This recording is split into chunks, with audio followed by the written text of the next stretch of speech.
It had been 27 years since the day that changed everything. A school trip, meant to be an exciting adventure for a group of young students, had instead turned into one of the most baffling and heartbreaking mysteries the town had ever seen.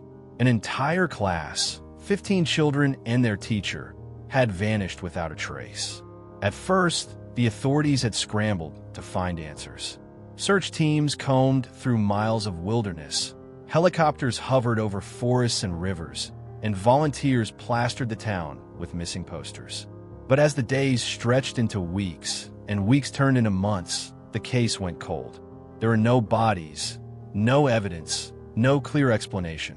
It was as if the earth itself had swallowed them whole. Suspicion had initially fallen on the man who had led the trip, Mr. Gregory, their classroom teacher. He had disappeared with them, after all. Some believed he had orchestrated their abduction. Others theorized that an accident had occurred, and he had gone into hiding out of fear. But without any solid leads, the police had nothing to work with. The case, which had once dominated the news, was eventually pushed to the background, replaced by fresher tragedies. For the families of the missing children, the pain never faded. Some parents moved away, unable to bear the weight of the unknown. Others found solace in religion, in therapy, or simply in time. But there was one mother who refused to let go. Laura Calloway had lost her daughter, Rory, that day. A bright, spirited 11-year-old girl who had been excited for the trip, chattering endlessly about the sights they would see. Laura could still remember the last time she saw her, standing in front of the school bus, her hair tied up in a ponytail, her backpack slung over one shoulder. "I'll tell you everything when I get back," Rory had promised with a wide grin. But she never came back. For 27 years, Laura had lived in the shadow of her daughter's absence. She had spent countless nights wondering, pleading, praying for answers. Every September 28th, on the anniversary of the disappearance, she visited the cemetery where a headstone with Rory's name stood. An empty grave, a painful symbol of a life that had been stolen. Time had taken its toll on her. The grief had changed her, worn her down, left her with more questions than peace. But she never stopped searching. And then, one ordinary afternoon, something changed. She had been going through a box of old photographs, remnants of a past life, when her fingers brushed against one she had never seen before. It was a group picture from a school trip, showing the children in their uniforms standing together in front of the bright yellow school bus. For a moment, Laura simply stared at it, her heart aching at the sight of Rory's smiling face. But then her eyes caught something, a detail she had never noticed before. Standing at the far left of the photo was Principal Lillian Brooks. Her breath caught in her throat. That wasn't right. The school had always claimed that only Mr. Gregory and one support staff member had gone on the trip. The principal had never been mentioned as part of the group. A chill ran down her spine. For 27 years, she had believed the story she had been told, that the teacher had taken her daughter and the others on that ill-fated trip, that no one knew what had happened after they drove away. But if Principal Brooks had been there too, why had she never spoken about it? Why had this detail been erased from every report, every interview, every official statement? Laura's hands trembled as she clutched the photograph, her mind racing with possibilities. Had the truth been right in front of her all along? Had they all been lied to? She needed answers, and she was going to find them, no matter what it took. The morning of September 28th, 2023, arrived with a gray, overcast sky, as if the world itself mourned alongside her. Laura Calloway lay in bed, staring at the ceiling, feeling the weight of the day pressed down on her chest. 27 years.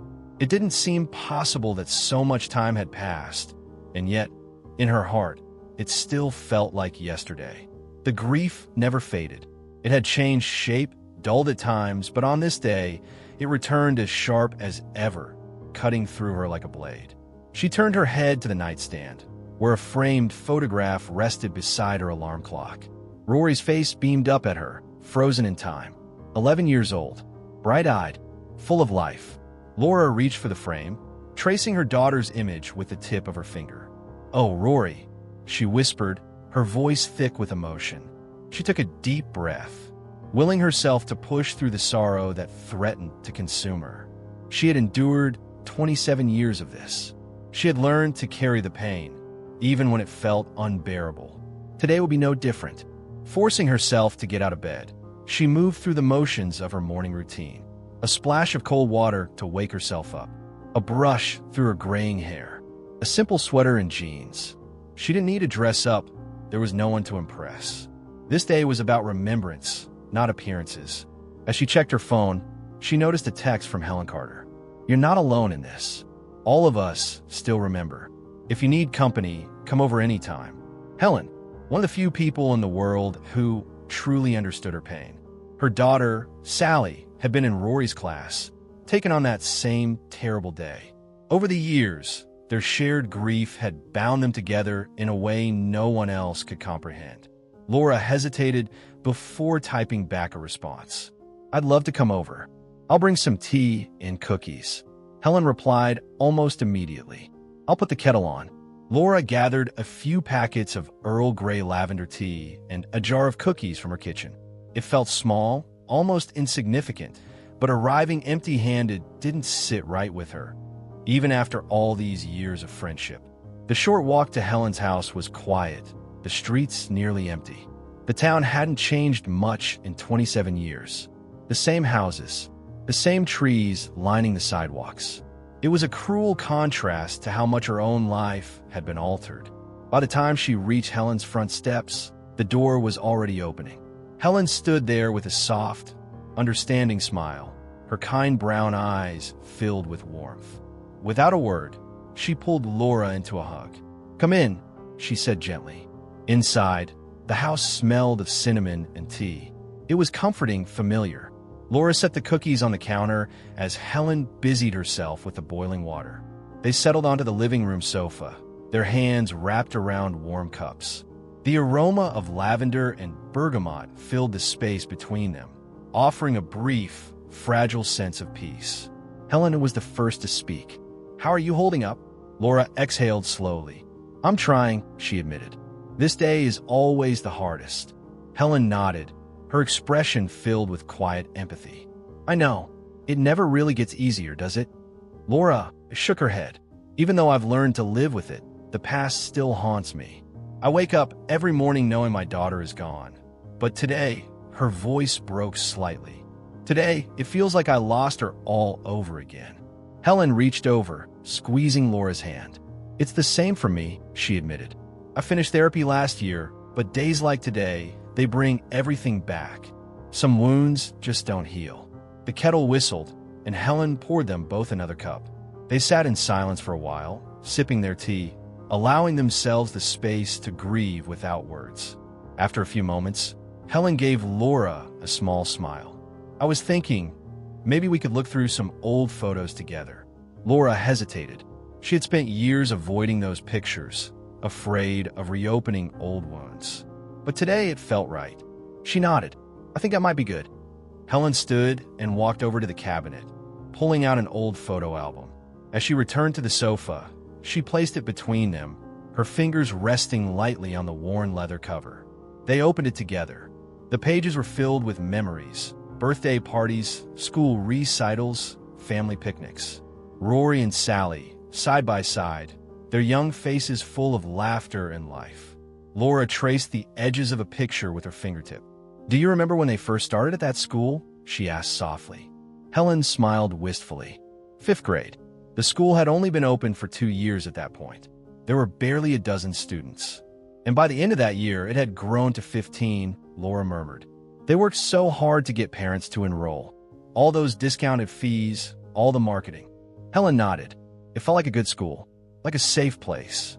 They turned the page, and Laura's breath caught in her throat. A photo she had never seen before.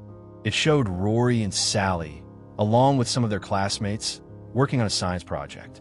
The children were laughing, their hands messy with glue and construction paper. "This picture," Laura whispered, her voice barely above a breath. "It's beautiful." Helen glanced over. "I got it from the police a few months ago. Since the case went cold, they allowed parents to collect copies of evidence materials. I requested everything they had." Laura blinked in surprise. "I didn't know we could do that." Helen gave her a sad smile. Maybe it's better that you didn't. Having all this, it made it harder to move on. I spent so many sleepless nights going through these, looking for something, anything, that might explain what happened. As they continued flipping through the pages, Laura came across another unfamiliar image. A class picture, the children, their teacher, and her heart skipped a beat. There, standing at the far left, was Principal Lillian Brooks. A strange feeling settled in Laura's chest. She had been told, for years, that only Mr. Gregory and a support staff member had been on the trip. Then why was Principal Brooks in this picture? Her grip tightened around the album. A detail she had never noticed before. A detail that didn't fit. Helen noticed her expression. "Laura," she said cautiously. "What is it?" Laura hesitated.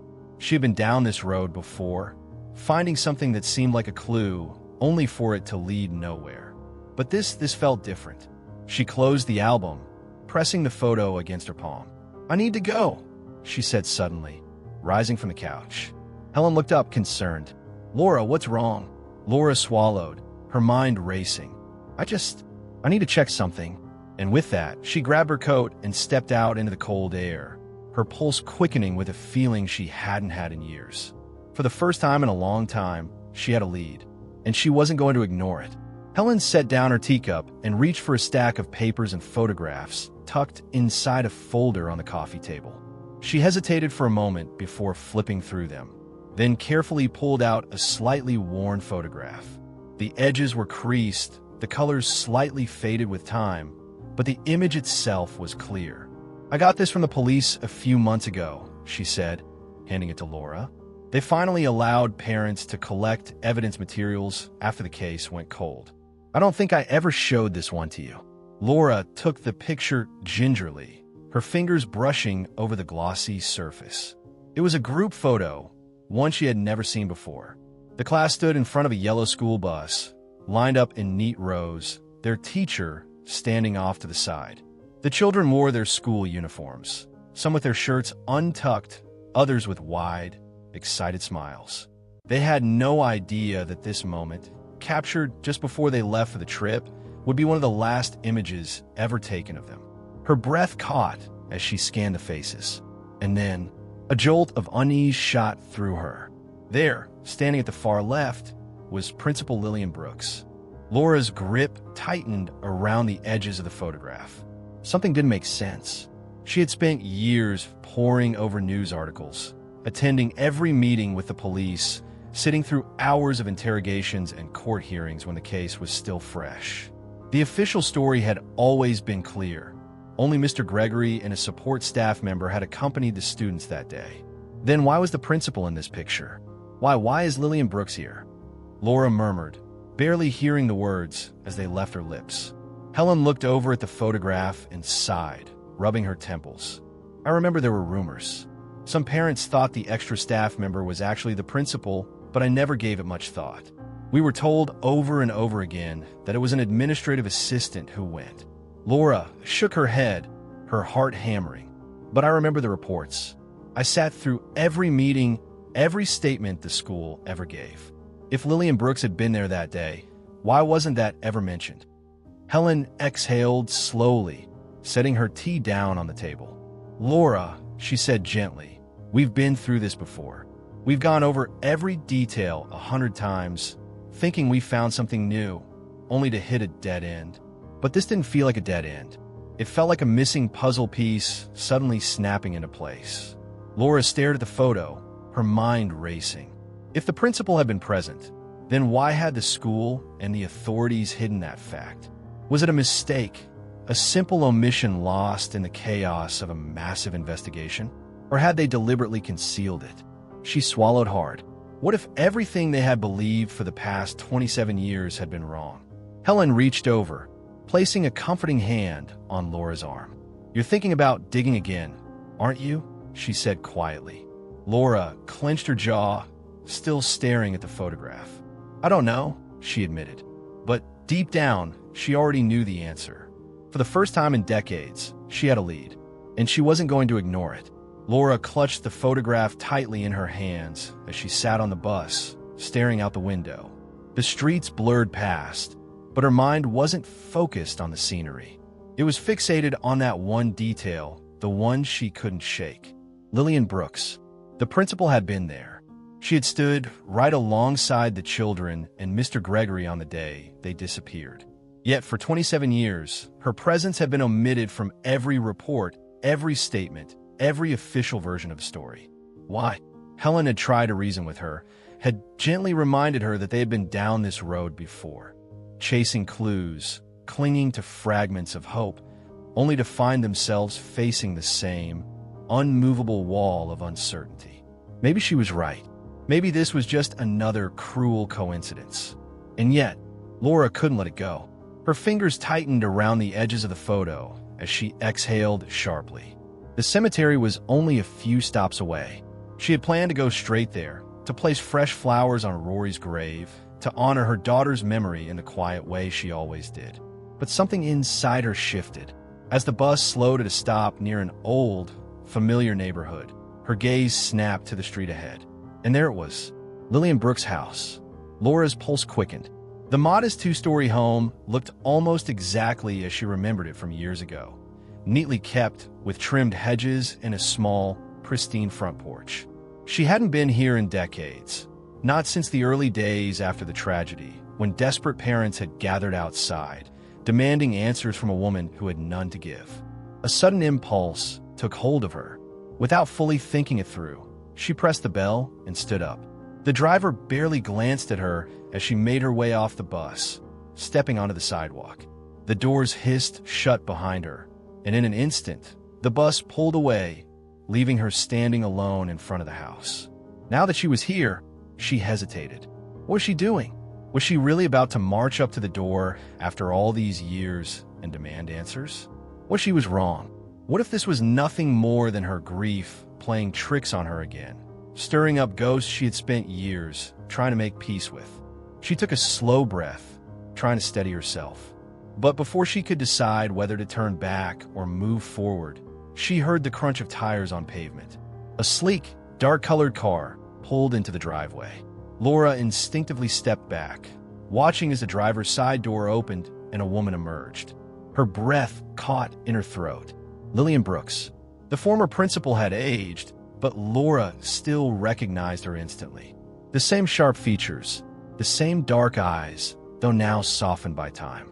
Her hair, once a deep brown, was streaked with gray, tied back in a no-nonsense bun. But it wasn't just her. The passenger side door opened next. A younger woman stepped out. Laura had never seen her before. Something about her presence immediately unsettled her. The woman appeared to be in her early 30s, dressed in simple but elegant clothes.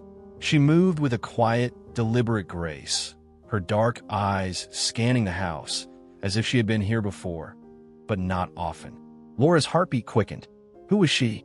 Lillian turned to her companion, speaking in low tones, and the woman nodded before starting up the front steps. Laura didn't realize she had moved until she was suddenly closer, just within earshot. Can I help you? Lillian's voice rang out, sharp yet cautious, as she turned to face Laura fully. Her gaze flickered with recognition, but her posture stiffened. Laura swallowed hard, gripping the photo still tucked in her palm.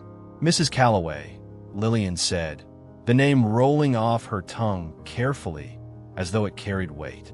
It's been a long time. Yes, Laura said, her voice steady, but her mind reeling. It has. The younger woman lingered at the doorway, glancing between them with quiet curiosity. Lillian cleared her throat, shifting uncomfortably. What are you doing here? Laura hesitated for only a second before answering. I was in the neighborhood, she said. It wasn't entirely a lie. I saw you and thought, I should say hello. Lillian's lips pressed into a thin line, but before she could respond, the younger woman spoke.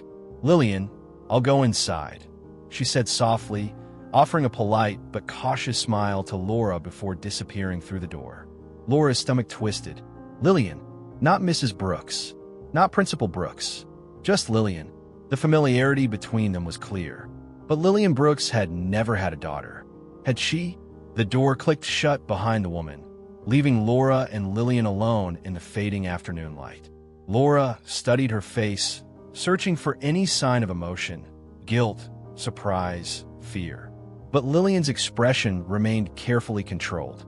"Mrs. Calloway," she said again, softer this time. "Why are you really here?"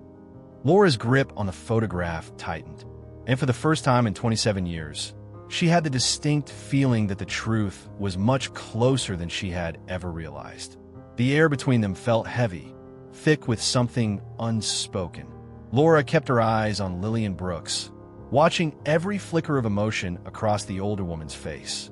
There was tension in the way she held herself, the slight tightness around her mouth, the way her hands gripped the strap of her purse a little too tightly.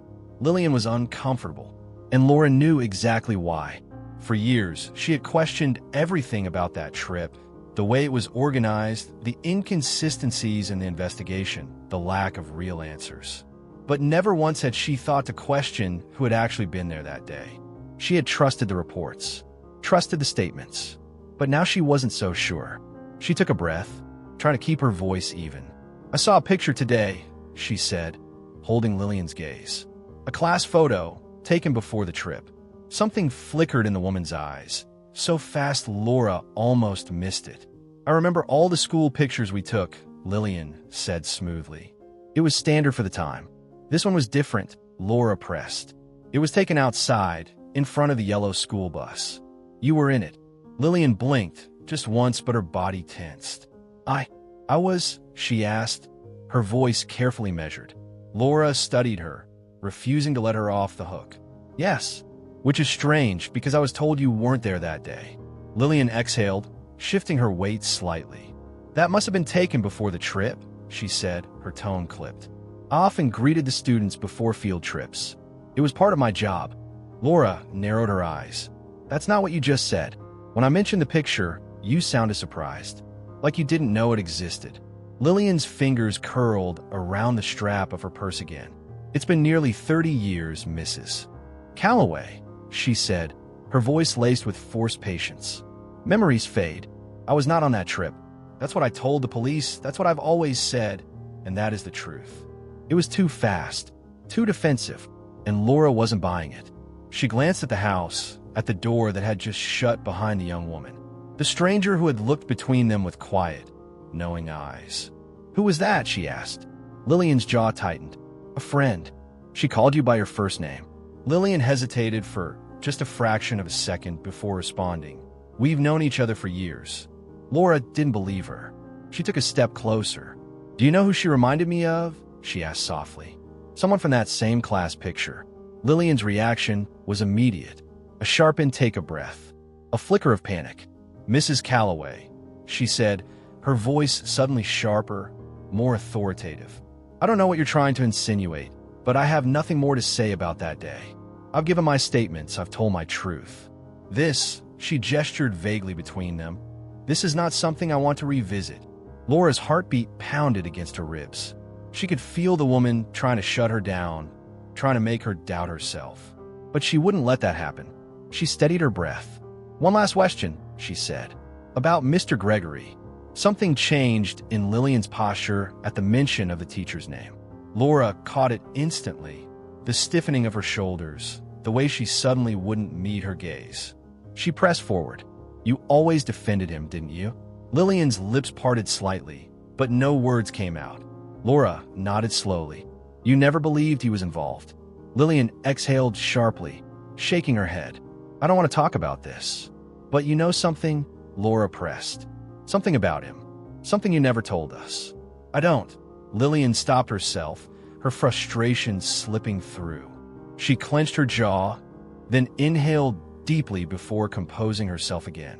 "Mrs. Calloway," she said carefully, "I have lived with the pain of that day, just as you have. I have suffered through the accusations, the loss, the guilt of not being able to protect those children." Laura's breath caught at the word. Guilt. The way she said it, like it was more than just sorrow, like it was something she carried. The realization sent a chill through Laura's body. She took a slow step back, suddenly feeling like she was standing on the edge of something dangerous, something she wasn't fully prepared for. Lillian held her gaze, her eyes harder now, almost warning her. "I would appreciate it," she said, her voice like steel. "If you did not bring this up again." Laura stared at her, feeling the weight of the moment settle between them. Then, without another word, she turned and walked away. But as she made her way down the street, her mind was racing. Lillian Brooks knew something, and Laura wasn't about to let her keep it buried. The cemetery was quiet, the kind of silence that settled deep in the bones. The air was cool, carrying the scent of damp earth and freshly cut grass. Laura walked slowly along the familiar path, a bouquet of flowers clutched in her hands. Every year, she came here on this day. Every year, she placed fresh blooms at Rory's headstone, whispering words into the air, hoping they would somehow reach her daughter. But this year felt different. She hadn't expected to spend the morning unraveling a mystery that had haunted her for nearly 3 decades. Hadn't expected to find a photograph that didn't add up. Hadn't expected to stand in front of Principal Brooks' house, searching for answers she still didn't have. As she reached Rory's grave, she knelt down, brushing away a few stray leaves that had gathered around the base of the headstone. The carved letters of her daughter's name were worn from time, the stone cold beneath her fingertips. "I miss you," she whispered. "I always will." She carefully arranged the flowers, smoothing out the ribbon she had tied around them earlier. But just as she was about to sit with her grief, to let it settle in, as she did every year, something caught her eye. A figure stood in the distance, near the plot where the other missing children had their memorials. Laura felt her breath hitch. It was her, the young woman from Principal Brooks' house. She was standing motionless, her head bowed, hands clasped tightly around something. As Laura looked closer, she realized the woman was holding a small, framed photograph, its edges worn with age. A shiver ran down Laura's spine. Who was she mourning? She hesitated for only a moment before rising to her feet and walking toward her. The closer she got, the more she could see the woman's face. She wasn't just sad. She looked like someone carrying a lifetime of sorrow. Laura stopped a few feet away, not wanting to startle her. "Excuse me," she said softly. The woman tensed but didn't turn around. Laura took another step. "I saw you earlier," she continued, "at Lillian Brooks' house." The woman finally turned then, her dark eyes locking onto Laura's. Up close, she seemed even younger than Laura had first thought. Mid-30s, maybe, but there was something in her expression that made her seem older, as if time had weighed heavily on her. Laura glanced at the framed photograph, now pressed against the woman's chest. The image was faded, but she could still make out the face of a little girl. Laura's voice softened. "Who are you grieving for?" The woman swallowed hard. She didn't speak, but she gave a small nod, an unspoken acknowledgement that she had lost someone too. For a long moment, neither of them said anything. They stood in shared silence, surrounded by the ghosts of the past. Then, barely above a whisper, the woman murmured, "Rory was such an ass." Laura felt the world tilt. Her breath caught in her throat, her heartbeat thudding in her ears. The words had been spoken with affection, not malice, like someone reminiscing about an old friend, someone they had known well. Laura took a step forward, her voice barely steady. "How do you know Rory?" The woman's eyes widened slightly, as if she hadn't realized she had spoken aloud. She quickly looked away, gripping the frame even tighter. Laura's pulse quickened. She knew. This woman knew Rory. And in that moment, Laura understood something with terrifying certainty. This wasn't just another mourner, another grieving family member paying respects. This woman wasn't just visiting the cemetery. She was part of the story. Laura felt her entire body go still. The weight of the woman's words, spoken so casually, so familiar, sank deep into her bones. Rory was such an ass. A sentence so small, so insignificant to an outsider, but to Laura, it was everything. It was intimate. It was personal. It was real. She stared at the woman in front of her, her mind spinning, her breath coming in shallow gasps. She couldn't look away from the framed photograph pressed tightly against the stranger's chest. And then she saw it. The resemblance. It was subtle, aged by time, but now that Laura was looking for it, she couldn't unsee it. The contours of her face, the shape of her eyes, the way her lips pressed together in hesitation. It all mirrored the young girl in the faded photograph. Laura's pulse pounded in her ears. She took a slow, deliberate step forward. "How do you know my daughter?" The woman flinched, shifting uneasily, as if she hadn't realized what she had let slip. I don't," she stammered. I heard about her, that's all. It was a lie. A bad one." Laura's stomach twisted. She had spent 27 years looking for the truth, learning how to sift through people's empty condolences, the well-meaning words that never led anywhere. She knew when someone was hiding something. "Don't lie to me," Laura said, her voice eerily calm. "I've heard too many lies." The woman took a step back, her grip tightening around the framed photo. "I don't know what you want from me," she said quickly. I have to go." She turned as if to walk away, but Laura moved faster. She blocked her path, her hands shaking. She wasn't going to let her leave. Not until she got answers. "Who are you?" Laura demanded. "Who are you really?" The woman refused to meet her eyes. "Please, just let it go," she murmured. "It's better this way." Laura's breath hitched. She didn't know why, but she knew what she was about to ask before she even said it. The question burned on her tongue, clawed at her throat. It had haunted her for years. "Were you on that bus?" The woman froze. Laura's world seemed to shrink down to the space between them. The cemetery, the sky, the graves, all of it blurred into the background. The woman's lips parted slightly, but no sound came out. For a moment, Laura thought she might deny it, might turn and run, but then something in her broke. She exhaled a shaky breath, her shoulders slumping, as if she had been carrying a weight too heavy for too long. And then, in a voice barely above a whisper, she said it. "My name is Audrey Whitman." Laura's breath caught in her throat. Audrey. The name hit her like a lightning strike, jolting something deep inside her memory. Audrey Whitman. She had been one of the missing students, one of the children who had vanished that day. Laura felt her knees threaten to give out, her body trembling. "I was on that bus," Audrey said, her voice raw, filled with something Laura couldn't yet name. A pause, a breath, and then, "I survived." The world tilted beneath Laura's feet. The ground felt unsteady, the air too thin.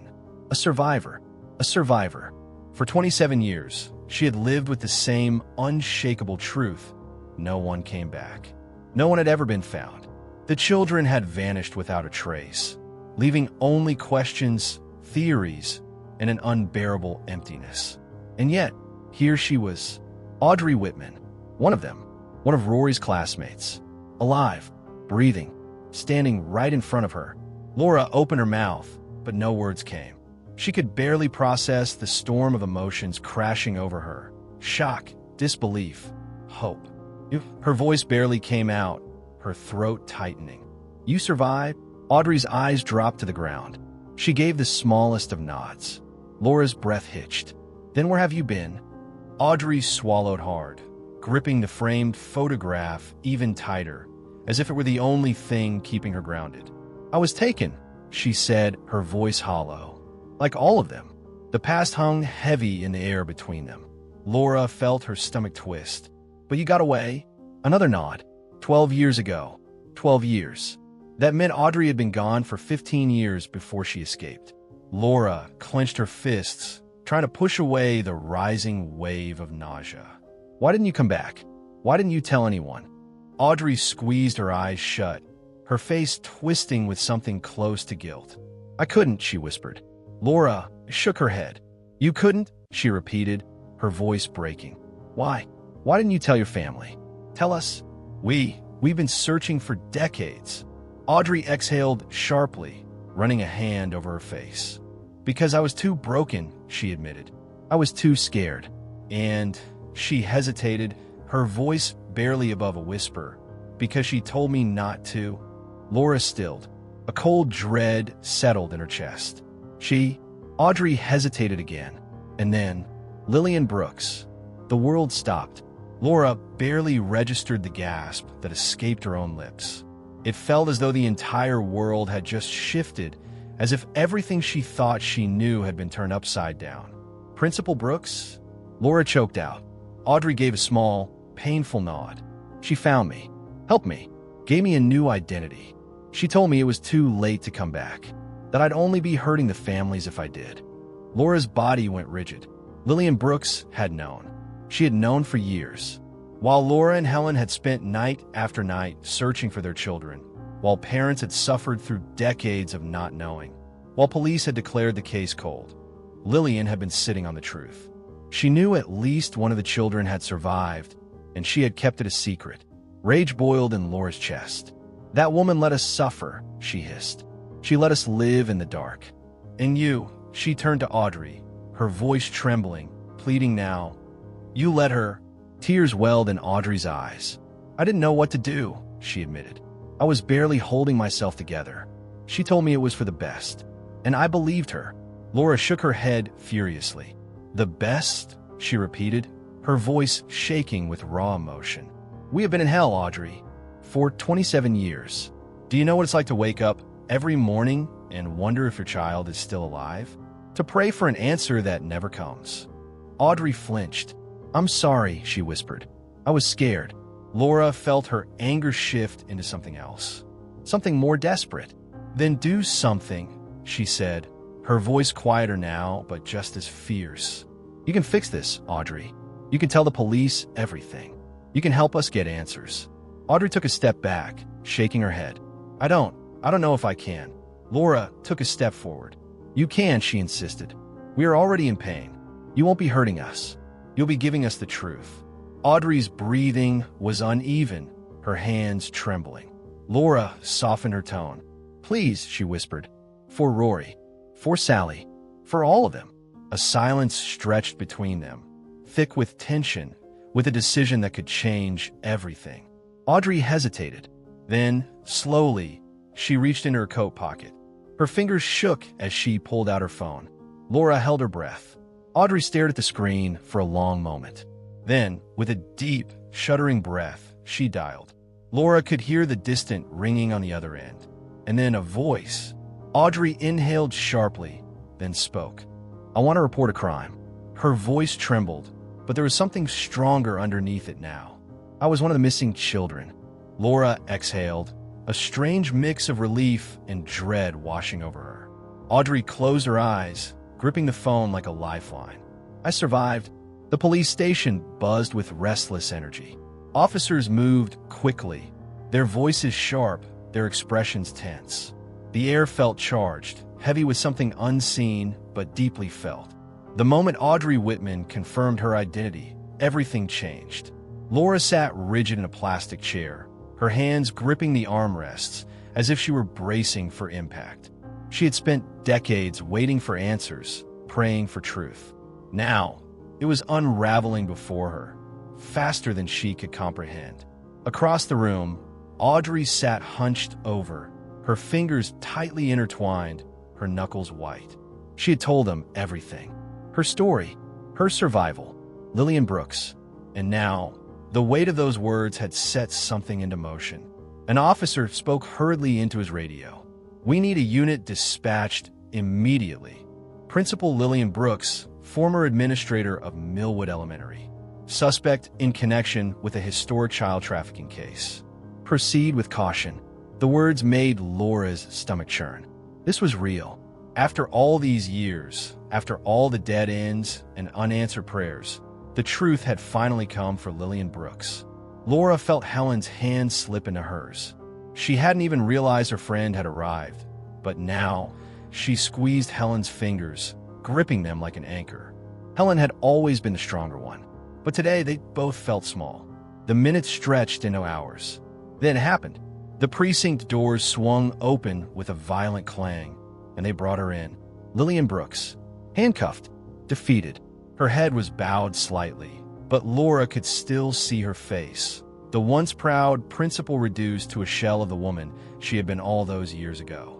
Her clothes were neat but disheveled, her hair still pinned back but with strands falling loose around her face. She looked older, smaller, fragile in a way Laura had never seen before. But none of it mattered, because this woman who had once stood in front of a classroom full of children, promising their parents they were safe, had betrayed them all. She felt Laura's stare as she was led past, her eyes flickering upward for the briefest second. Their gazes locked, and in that instant, something unspoken passed between them. Laura expected denial, maybe even anger, but there was neither.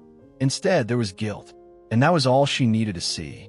The interrogation room door slammed shut behind Lillian. Then silence.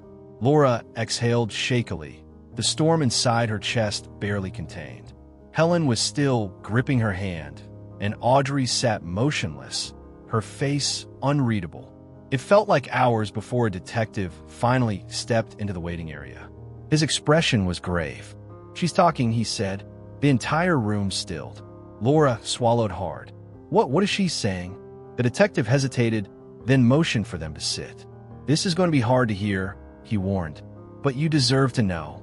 Laura nodded numbly. Helen let out a quiet breath, steadying herself. And then the truth came spilling out. Lillian Brooks had been deeply in debt, not just to banks or credit companies, but to dangerous people. People who didn't forgive, and they had given her a way out. A deal. The school trip had been a setup, a carefully orchestrated handoff arranged with traffickers. The children had never been meant to return. Laura felt nausea rise in her throat as the detective continued.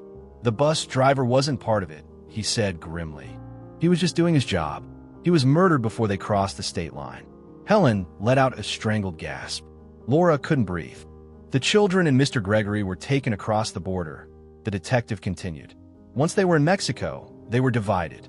He exhaled slowly, like he was bracing himself for the next words. "The boys were sold into forced labor overseas. The girls," he hesitated, his jaw tightening. "They were trafficked." The walls felt like they were closing in. Laura could barely register the words. 27 years. 27 years of hoping, searching, dreaming that maybe, somehow, Rory was still out there. That maybe she had escaped, that she had found a way to survive. But the truth was so much worse than anything she had imagined. Her daughter had been stolen. Not by chance, not by accident, but by design. Lillian Brooks had sold them out, and no one had known. Laura's hands shook violently. Helen had turned away, silent tears streaming down her face. But Audrey already knew.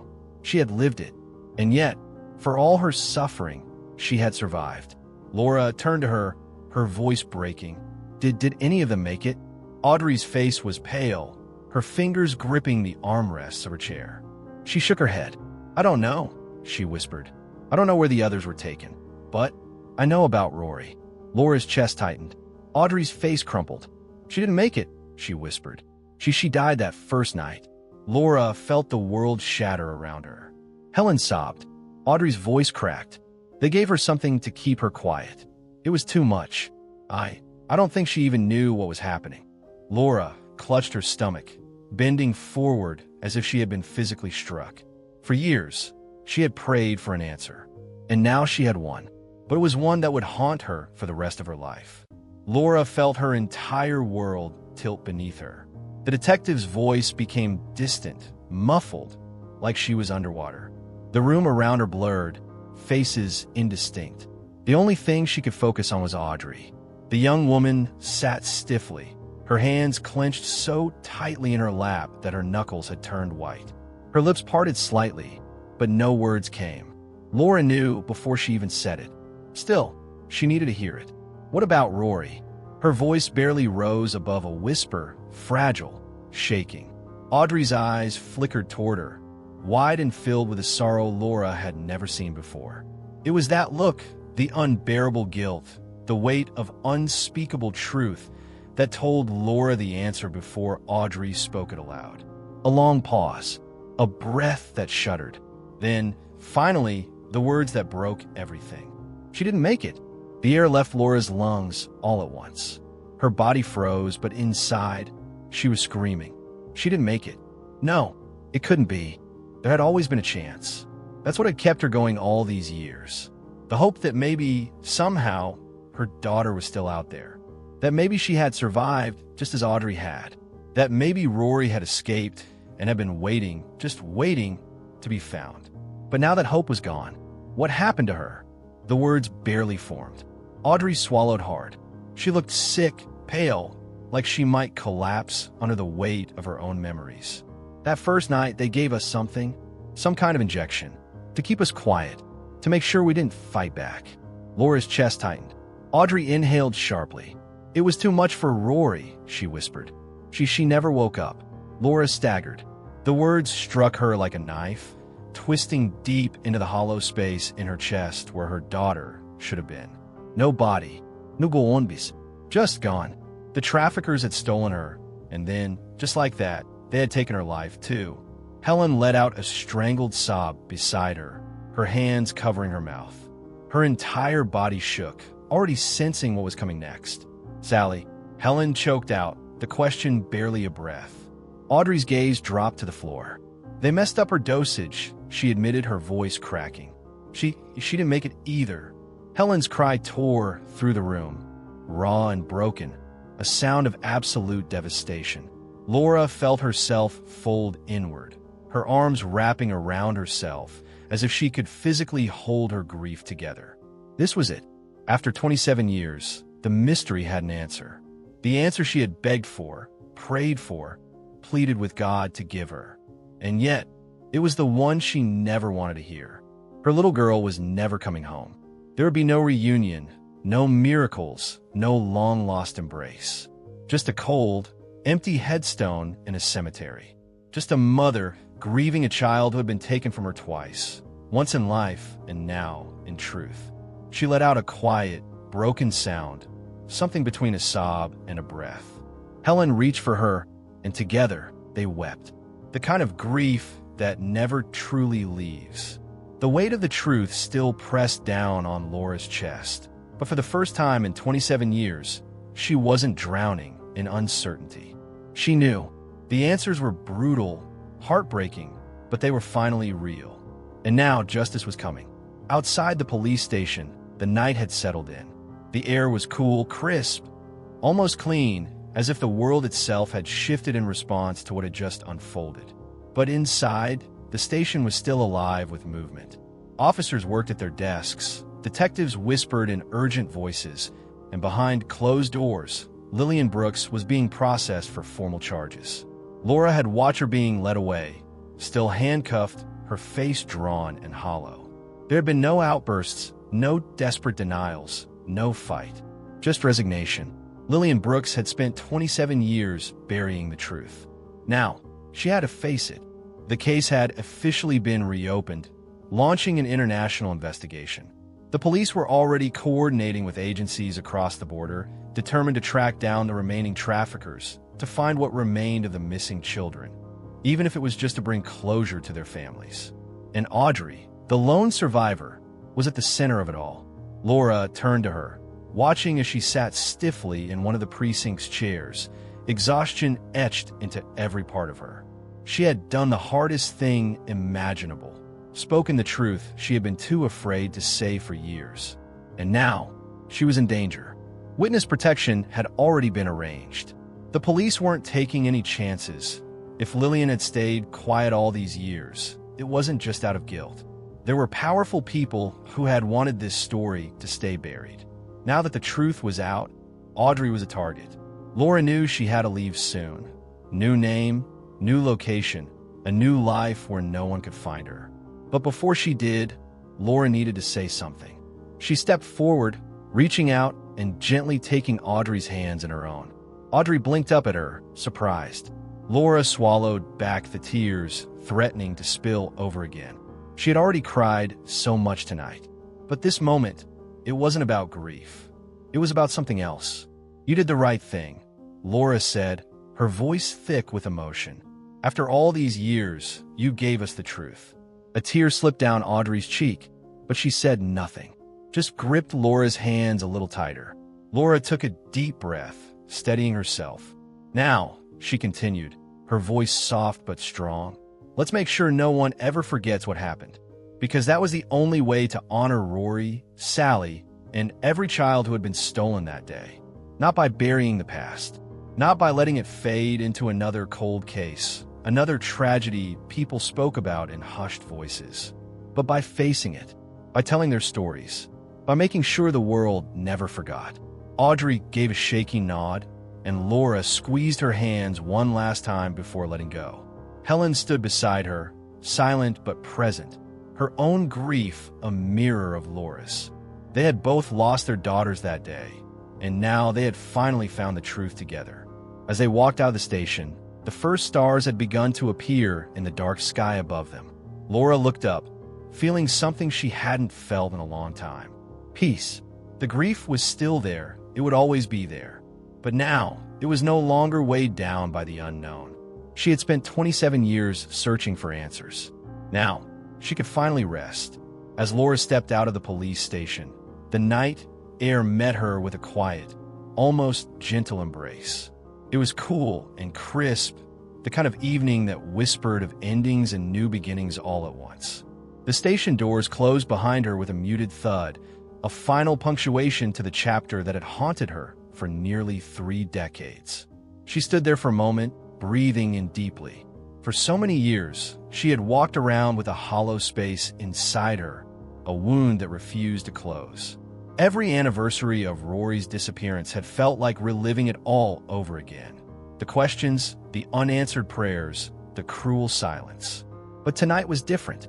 The grief was still there, pressing against her ribs like an old, familiar ache. It always would be. Losing a child was not something a mother ever recovered from. But for the first time in 27 years, she wasn't lost in the unknown. She knew. Rory's story had an ending now. A painful, cruel one, but an ending nonetheless. And in its place, something new settled in her chest. Purpose. She had spent nearly 3 decades searching for the truth. Now, she would spend the rest of her life making sure no one ever forgot it.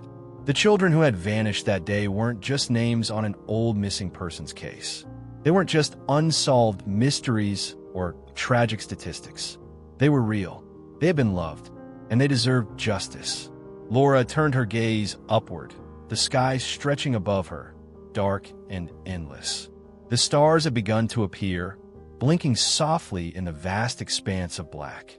She thought of Rory, her little girl, with her wild spirit and contagious laughter. Her child, who had gone on a school trip and never come home. Somewhere out there, in ways Laura would never fully understand, Rory was finally at peace. And for the first time in nearly 30 years. So was she. For nearly 3 decades, the truth had been buried beneath lies, silence, and fear. Families had been left in the dark, searching for answers that seemed destined to remain lost. 15 children had vanished without a trace, swallowed by a darkness so vast that hope itself had nearly disappeared. But Laura Calloway never gave up. Through years of grief, unanswered prayers, and relentless doubt, she had clung to a single, unwavering belief that the truth was still out there. That somewhere, buried beneath the cold case files, the rumors, and the pain, there was an answer. And in the end, she found it. The cost of the truth was devastating. Betrayal, murder, a school trip turned into a carefully orchestrated crime. The unimaginable horrors the missing children endured were too cruel to comprehend, their fate sealed by greed and desperation. But even in the darkness, there was light. Audrey Whitman, the girl who survived, was the key to unraveling the decades-old mystery. Her story, buried in guilt and silence, became the spark that reignited the investigation. And with her testimony, justice finally took shape. Lillian Brooks, the woman who had built a life on deception, who had let families grieve for years while hiding the truth, was finally held accountable. The police, now armed with new evidence, launched an international investigation, determined to find what remained of the missing children and dismantle the network responsible. And Laura, a mother who had spent years chasing shadows, could finally rest knowing that Rory's story would not be forgotten. This was more than just a tragedy. It was a story of loss, deception, and perseverance. A testament to a mother's unbreakable love. A reminder that, even in the darkest of places, the truth cannot stay hidden forever. Some mysteries are meant to be solved, and sometimes, even after decades of silence, justice will find a way. If this story gripped you as much as it did us, then you won't want to miss what's coming next. There's more to uncover, more secrets to be revealed, and justice is only just beginning. Make sure to subscribe to the channel and turn on notifications so you don't miss part 2, where we dive even deeper into the case, the shocking new developments, and the consequences that follow. If you found this story as chilling and important as we did, hit the like button and share with others, because stories like this deserve to be heard. The truth is out, but the journey isn't over yet. Stay tuned. Part 2 is coming soon.